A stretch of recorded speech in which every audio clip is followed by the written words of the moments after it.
So, guys, the Tinubu's government has been known for its lies. I mean, this government can lie too much. Initially, they told us that they were going to start student loan. Till today, Nigerian students cannot access that. And lately, they told us again that they are going to be giving out 1 million CNG vehicles. Today, they are releasing 30. You can imagine the difference. The gap is huge. This is how they came out during the time of Jonathan to protest and to tell Nigerians that they are going to be giving us electricity. But up to today, Nigeria has not got any electricity. Take a look at what the commander-in-chief at the moment said, just for you to know that lies is their number one strategy. Take a look. Voted on our promise. Very well, sir. We are just 2 years into that promise, compared to 16 years that they took over, that they could have made the changes. Yes, they are working on the electricity. Without electricity, there could be no industrialization and explosion of employment opportunity for our people. I remain in the party because we will retool this party. We will retool this government.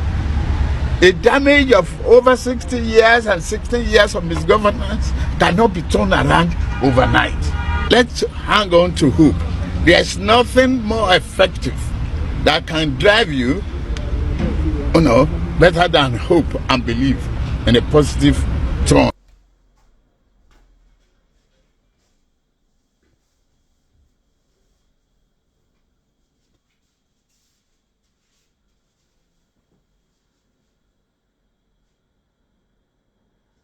Let's begin What's Trending by taking reactions to the 30 hybrid-powered compressed natural gas buses donated by the Depot and Petroleum Products Marketers Association of Nigeria to ease the cost of transportation on Nigerians. Well, on Monday, President Bola Ahmed Tinubu, during the inauguration ceremony at the State House in Abuja, emphasized the urgent need for Nigeria to utilize its vast natural gas resources in the transportation sector. If we can enhance our energy competitiveness and bring about transformative changes like this, we would definitely be able to achieve the prosperity that we are working hard to accomplish for our people. These buses, along with the CNG and being convertible, is very encouraging and promising to enhance our transportation system. All right, President Bola Ahmed Tinubu has kept his promise. I mean, it was even in the nationwide broadcast on August 1st, announcing that, this was going to happen, and it has happened. But there are 30 buses. Some Nigerians have said, how would it be shared? Would it be shared one to each state? What about the remaining 6 states? But there are more reactions that have trailed this story. Let me take this one from Fizz, who wrote, August 2023, Nigerians were promised the same to ease transportation and reduce burden of subsidy removal a year after. Our number one and number two men in a nation of over 200 million people gather to celebrate 30 CNG buses. It's even termed groundbreaking plan. Where are we headed in Nigeria? I'm sure you know the mood of the nation. People will react to this type of story because we've always talked about palliatives not being what we need. Well, in the meantime, the NNPC also said that it donated about 10 buses. This is their tweet here. They wrote, in its continued efforts to support the federal government's drive towards deepening compressed natural gas utilization nationwide, the NNPC Limited, through its corporate social responsibility arm, NNPC Foundation, has donated 10 CNG buses to cushion the effects of transportation on Nigerians. Let me take some reactions to this story. This person is James. He wrote, we joke too much in this country. What Nigerians want is simple. Supply crude oil to Aliko Dangote refinery for us to have enough energy to run the country, boost economy, and reduce inflation. After then, you can dash your 10 CNG buses to foundations. This is not too much. Nah. Another Twitter user wrote, get out of this usual business of donation and stick to your regulatory role as a national institution focused on bringing petroleum retailing to underserved communities in the riverine area in collaboration with the NDDC to forestall the desire to steal and trade in crude oil. Another person wrote down, where does NNPC, a government entity, get free money from to donate 10 buses? Only in Nigeria do you see CBN donating money to a certain cause. Not that it is not a good venture, but how does a government agency owned by all Nigerians donate to whoever they want? I mean, NNPC said it, that, it's their social corporate responsibility, which a lot of, limited liability companies, do. But we can't blame Nigerians for asking this type of questions. But Rufai, we have, what, 30 plus 10, that's 40 CNG buses at this point. We have always advocated for CNG anyways, but, I'd like your response to some of those Twitter users. 30 yes, plus 10 plus I think about close to another 1,000 kids plus another one that Jet produced recently. I think there's a couple of hundred buses. Some will say it's admirable. But the question is, when the president announced the CNG rollout a year ago, would you honestly, in your heart of hearts, say that we have met those thresholds? Can you see the pervasive effect of CNG buses in our society? The answer is no.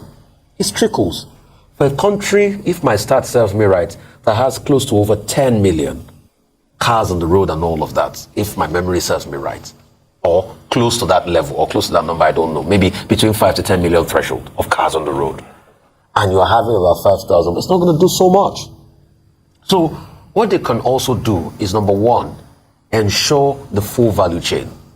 They started some level of conversion. I hear Naseni say they want to convert, give a 50% slash on conversion. Why not and if not? The goal during President Buhari's time was 5 million cars to be converted. The president lastly announced 1 million cars. We've not gotten there at all. And most importantly, how do we ensure constant supply of CNG? There are not enough stations. Yeah, they launch trickle of stations here and there, but that's not the pervasive nature of things. So how can we in the coming years double up upon that? You talked about trading this morning. Very essential. In fact, my mechanic has gone to, shout out to City Mechanics, has gone to, I just had to plug in a good guy, GD. You've told me to go meet Mechanic gives you heartbreak. Yes, so GD of City Mechanics is a good mechanic. He has to pay you for this. I'm sorry, but I had to plug it in. But placement, but the truth has to be said. Yeah. All mechanics also should be able to get this training. How can we pervasively? We can also use the training on how to do fix CNG car as a national empowerment. Yeah. For people that have no skills, train them up on these skills and make this bus largely available. We have not gotten to the threshold yet. But another thing is, how do we even bring those in the ecosystem into this 250 billion presidential CNG initiative? It's not going to scratch them. I've talked to many people in this ecosystem. We're saying we're not even scratching the surface at all. So how can we ensure that is even more? But yes, kudos, but there's still a lot that has. It's still a far cry. Somebody will be thinking 1 year after, we should at least be hitting 1 million in terms of exposure for this CNG thing. I also like the conversation of moving away from, fuel as well. I mean, with the whole CNG, we're a gas-producing nation. Why not embrace it as well? But the conversation with the NNPC donating 10 CNG buses also, it got a lot of Nigerians angry. I don't know why. It's also the conversation about, NNPC underperforming. We talked about this earlier, Ayo, where protesters were out protesting against the NNPC bus.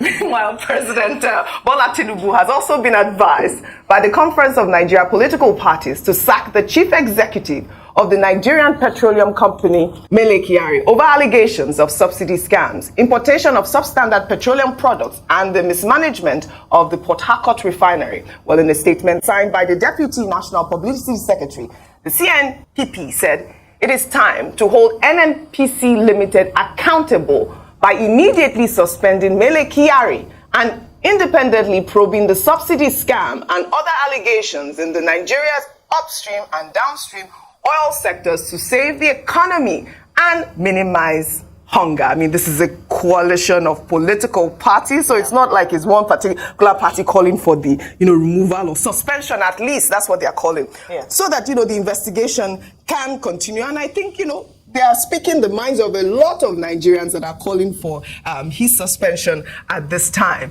Ayo. Well, they're well within their rights. Well, the first question I'd like to ask is how many people have been suspended or have lost their jobs in Nigeria for lack of performance? I mean in government. If it's a private sector organization, immediately you go through the process. There's a procedure for KPI, measuring how well you performed. And if you're consistently underperforming or not performing, then you will have to face disciplinary action. But unfortunately in Nigeria, sometimes the reward for bad work is more work. I'm not saying that's the case with regards to Mr. Melekari, but we see instances like that where there ought to be a suspension or heads rolling or something happening, or even out of dignity is stepping down because you haven't been able to effectively discharge your duties. But what we consistently see is impunity, therefore leading to more inefficiencies because people are not taking account or people are not held to account. With Mr. Melekari in this instance, now centering on him, the truth is that the three things they've listed are not untrue. The first, with regards to subsidy scam, even the fact that we didn't even think along those lines when we're talking about subsidy scam, that there's a leader in that regard of the NNPC, or why has it not been questioned, is a big issue. The second, around substandard products. We remember when cars were knocking in Nigeria at some point. Who took who was held accountable for it? Nobody. The third, around the Dangote refinery, or the fact that they've not been able to sort things that provide adequate crude, fuel scarcity, prevalent in Nigeria, no questions being asked. There's currently an investigation being carried out by the Senate. Let's maybe wait for that investigation and see what the outcome would be. But the only challenge is that it's a reign of impunity. And that's why we have agencies and departments underperforming without any recourse at all to any kind of punitive measure for it. Should Mr. Melekari be suspended? Should he be sacked? It would be the outcome of an investigation, so he gets fair hearing. If he's able to demonstrate that he's able to discharge his duties, then why not let him continue? But if he's not able to defend it, then there ought to be some form of punitive measure. I mean, that you just hit the nail on the head, but you know, my beautiful favorite Niger wife, I mean, you have been in our country for, quite some time now. I mean, you were here when the subsidy was announced, removal of 12 subsidy. It went from 167 naira for the pump price to 700 naira. I mean, you cannot blame Nigerians for feeling aggravated, because this would have been, solved a long time ago if we had our refineries working, if we had our, situation sorted. Why should we continue to go through these issues in Nigeria, our favorite Nigeria? And you know what? Just for historical context, I was also here during Occupy Nigeria. You were, I was not on a visit, but I was here while all of that was happening. So, when you listen to former President Obasanjo and his experience with NNPC, when you listen to what Tony Elumelu shared about his experience, and then you look at what's happening now, there's obviously a common denominator there. There's a systemic challenge. It's not about an individual. So yes, as much as we have to hold people to account, this is bigger than a Melekari, because if he is to be removed, another figure is going to come in just to oversee the same institutional failure that has continued for decades and decades. It's now time for us to go into the organization. We thought by it becoming, by being privatized, that there would be some form of a cleanup and a mop-up, but we're struggling to see that. We want to open up the financials. Let's see the books. What's happening there? Let's find out, there needs to be some sort of forensic audit, a genuine independent one, bring in external people from all corners of the world to unravel and expose what the real challenge is, because it doesn't make sense. So many points Olusegun Obasanjo had made, and one of the things I took out was the fact that he said the refineries cannot function. They will not function. I mean, so what are we talking about here? We're hearing an announcement end of August, or this August, NNPC says they're going to, revamp it's going to start working. From December. And the main question, again, I think you guys talked about it during the business segment, is subsidy ever going to be removed? Because, we are still paying subsidy. Yeah. Definitely still paying subsidy. It's not going to be removed anytime soon. It's not going to be removed anytime soon. It's unfair. Really, it's unfair. Something's got to give. I mean, the suspension of Melekari can be one of them. That's what they've called for.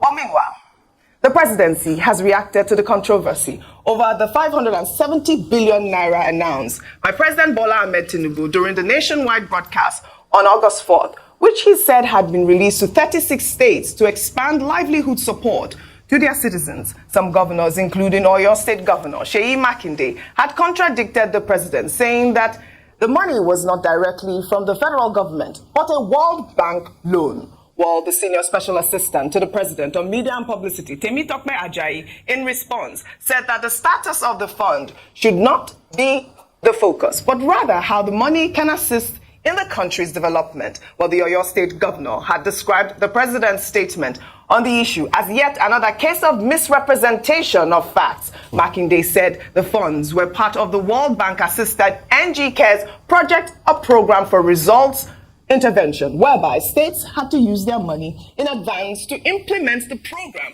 and that the states were only being reimbursed for the funds that they have already invested. I mean, I think really the conversation out there was whether or not it was a loan or a grant. The presidency has come out to say, yes, so it is a loan, that they've agreed with Sheyi Makinde, but that, what are you people doing with the funds? But that's really not the issue. It is the semantics of how it was announced. My brother. Yes, which Ajayi. I disagree with you. You're my brother. Yeah. We chat a lot too. My friend, I disagree with you totally.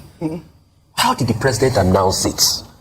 Didn't he announce it that we've disbursed millions to the state? He said that we have released 570 billion naira to 36 states for the livelihoods. Did he call it loan? No, he didn't say loan or grant either. So if he didn't call it and he said they released, and now somebody is saying it's BCO, that it's not that government release, because he announced it, part of the things he had done that day. So, like Sheyi Makinde said, it's a misrepresentation of the fact, and the government should not misrepresent facts to the people. Yes. These are part of the things we say. They should not misrepresent facts to the people. It's good we clarify that it's a loan. Yes. Because why I'm also disagreeing with my brother, yes, is because the conversation was now skewed around. Maybe the government has done a lot for the state. They even released 570 billion like it was the government dashing them the money. No, exactly. It is a loan, so we need to get the facts from the World Bank. And basically, will be paid back. No, basically can go forever. So now that we've cleared that, the question is, what are we now doing with the money? I see some states now, all of a sudden, those who have woken up, they are beginning to show. I think Kaduna did his. I know, I saw it in the paper this morning. They are sharing fertilizer and everything. Please. You must account for every fertilizer shared. It must get to the end farmers. It must not be shared based on the fact that they're your party members or party surrogates. It must be to the people that can use for productivity. Okay. And we must audit the fertilizer. The state must also tell us how much was spent on buying the fertilizer. We must ask them, is that the best possible price in the market? Who collected the contracts? What happened? You need to know these things, because that money is a debt. Yes, it is a debt. Well, like Oyo is claiming that it is, a loan that is being reimbursed. He's saying that they presented their project to the World Bank, and the World Bank gave them the loan, so they had already invested their money. Also, we heard from, I believe it was Nasarawa State Governor, who had said that, this particular loan predates the president. I mean, it is not like it is now. So for me, it was just the semantics, even how it was announced. That we had that newspaper, we read that newspaper article, I believe a couple of weeks ago, where, they had even announced it. Yes. But they now, carved it under the renewed hope agenda. Yes. For me, that was what it was. Yes. It was the semantics of it. Yes. But Oyo has detailed how they spent the money. They've talked about, they used it for agriculture. And we also see the Kaduna State Governor, Rufai Oseni, who on Monday commenced the distribution of 500 trucks of fertilizer to smallholder farmers across the 23 local government areas of the state, marking the largest of such distribution in the history of the state. The governor, during the event, said that the 240,000 bags of fertilizer will be distributed free to 120,000 farmers in a bid to enhance food security in the state. I am extremely delighted to be here to flag off the distribution of 500 trucks of fertilizer, about 15,000 metric tons, to farmers across Kaduna State. 240,000 bags will be distributed to 120,000 smallholder farmers free.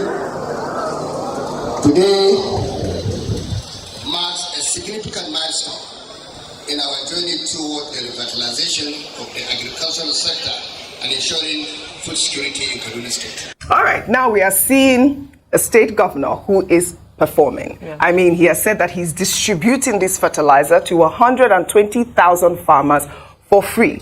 This is the type of palliative that we need, the one that would yield results, not the rice that we'll eat and then we'll go to the bathroom and then it's over. This is the type of initiative that the federal government should emulate, should photocopy, really, in terms of trying to elevate poverty in the land. I think it is a great initiative. Pyramid. Yes, that's a fertilizer. We had a rice pyramid, do you recall? Yeah. But you know, I'd like your thought on this before we head over to the United States. Very quickly, I think he's really leveraging one of the key strengths of Kaduna State in agriculture. Yeah. He said it, number one, in production of ginger in Nigeria, number one in maize production, and also second in soya beans. And he was able to also highlight his interventions in food security, not just in the state, but contributions to Nigeria. And this is the kind of leadership that we want to see, especially practical interventions in real problems that Nigerians have. One of the things that the protesters had talked about in the End Bad Governance protest was food security, that people were hungry in the land, and also an ability for people to be able to earn money, you know, also economic security for a lot of people. So we want to see things like this. We have talked about that. You're making all these big announcements of interventions that have been made, but people are saying they're not seeing it. It's not touching them. Yes. But this is a clear show of leadership, that not just are they doing this, but they were able to show where it's going to. And hopefully we will also be able to measure the impact of these fertilizers being given to the farmers. But very importantly as well, if they're going to tackle food security in Kaduna, then security, and this is where the federal government comes in. Security of food, kudos to Governor Obasani, fantastic work there. And hopefully we'll see the impact of it. I mean, we need to see more state governors. But you know, also your Yemi Ajayi, what is his name? The presidency, Rufai, had said, Temitope Ajayi. Say Yemi Ajayi is our guy. Not Yemi Ajayi is our guy. And said that now the states are getting more money, which is also very debatable. He's saying that the states are getting more money. But we need to see what the state governors are doing for their citizens. And Obasani has shown example, and I think that other state governors they are getting more devalued money. Emulate. That's another thing. Yes, that's what I said. It's quite debatable. Yeah, more devalued money. It's quite debatable. Because 150 naira last year is no longer 150 naira. Yeah. 150 naira last year is like 500 naira this year. Yes. But I mean, so guys, you can see how Tinubu was caught unawares in all this. Honestly, these people know how to tell lies. They can specialize in lies. They can, rely on their lying technology, their lying strategy, to gain ground in this Nigerian politics. So you have seen how they promise this, they do the opposite. Look at how they came out to tell Nigerians that they gave governors money. And many Nigerians were now saying, oh, look towards your governors. Go and hold your governors responsible, not knowing that they only loaned them the money. That money was loaned, meaning that the governors had to pay back that money. Yes, it is good. They are also telling us now that it's loan. But guess what? This government positioned itself as if they just gave the governors the money so that they can use it to alleviate poverty. So it is not it is now being exposed that there was nothing like that. So guys, you can see it for the fact that yes, we know that governors should take some share, in the responsibility of building this nation, especially focusing on the youths of this country. Nevertheless, the federal government should learn how to come clean before the people. This government should learn how to come clean. They shouldn't be playing with the Nigerian people, because I think at the moment, Nigerians don't need all these expensive jokes. We need people who are serious, who can give us what we want as a country. Let me know what you think about this in the comment section below. Please don't forget to subscribe to the channel. Turn on the notification bell. Please give this video a like so that YouTube can recommend it to others.